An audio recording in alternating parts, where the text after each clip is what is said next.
Hola, estamos en el mundo del vino, estamos con Fabián Valdivia y con Pablo García Migoya. Fabián, ¿podrías platicarnos un poco más acerca de cómo surge la ciudad de Puebla?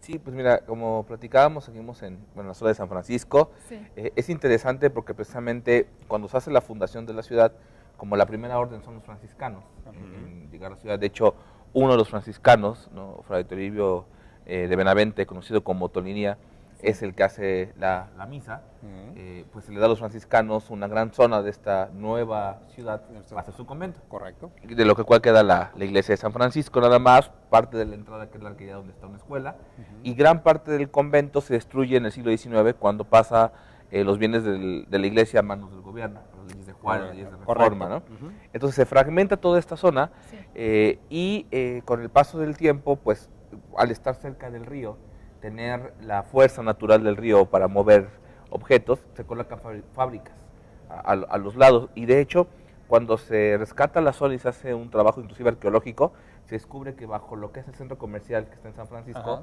había obrajes.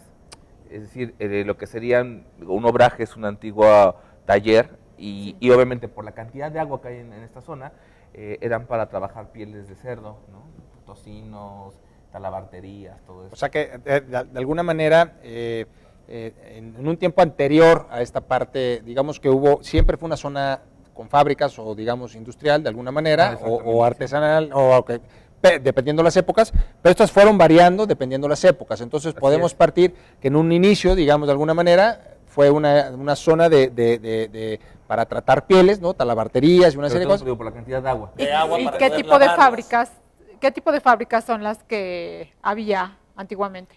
Después de esto, ya cuando se hace, ya en la época industrial, ¿no? El siglo XIX, bueno, la segunda mitad del XIX, el XX, aprovechando precisamente el agua y digamos, el movimiento natural que te genera muchísima energía mecánica, se instalan fábricas textiles, ya que Ok. se aprovecha Claro, el claro. río para colocar... La fuerza motriz que podría generar la corriente de agua para poder mover Exactamente. turbinas, y en aquel entonces todo era a través de poleas de cuero. poleas, exactamente. Entonces eso eran ejes donde se colgaban las poleas de cuero y hacían mover todas las máquinas, ¿no? Exacto, y de hecho, cuando se instala el centro de convenciones, la Galería de Arte Contemporáneo, se utiliza la propia arquitectura de estas antiguas fábricas. Por eso es que llega uno a la Galería de Arte Contemporáneo y encuentra el diseño de fábricas con las columnas de metal, y esa era la fábrica La Violeta. Hay otra que es la fábrica La Pastora, y que inclusive algunos de estos nombres son los que dan también la nomenclatura a los salones del centro de convenciones, ¿no? La Sí. Pastora, Claro, claro. por ejemplo. El Salón Violeta. La Violeta, inclusive parte de la maquinaria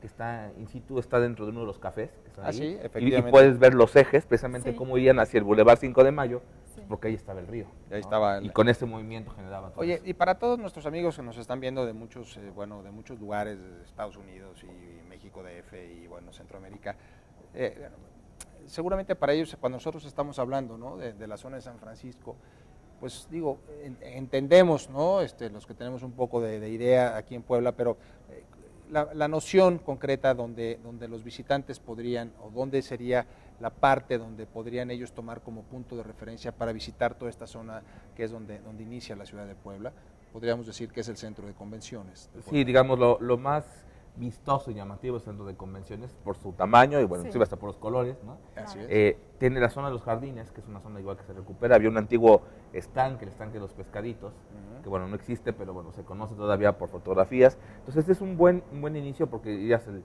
centro de convenciones con todos estos restos todavía, Ahí lo tomarían jardines, la iglesia, o sea, se puede hacer...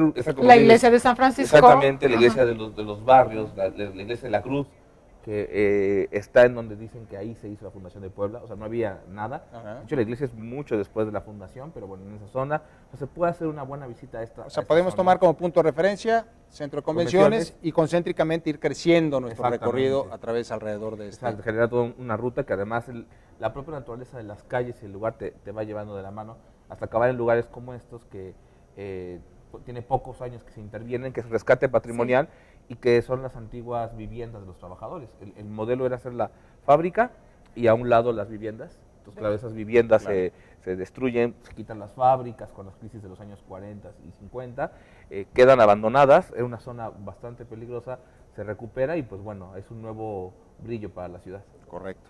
Bueno, pues el tiempo se nos ha venido encima. Muchísimas gracias, gracias por permitirnos estar estos 30 minutos con ustedes disfrutando de este maravilloso mundo de los vinos, los licores, la historia. A final de cuentas, bueno, pues el viajar por lugares maravillosos como esta ciudad de Puebla. Muchísimas gracias, gracias Fernanda, gracias Fabián. Gracias. Gracias Pablo, gracias Fabián por haber estado con nosotros aquí en el mundo del vino. Nosotros nos vemos la próxima semana. Quédese con nosotros.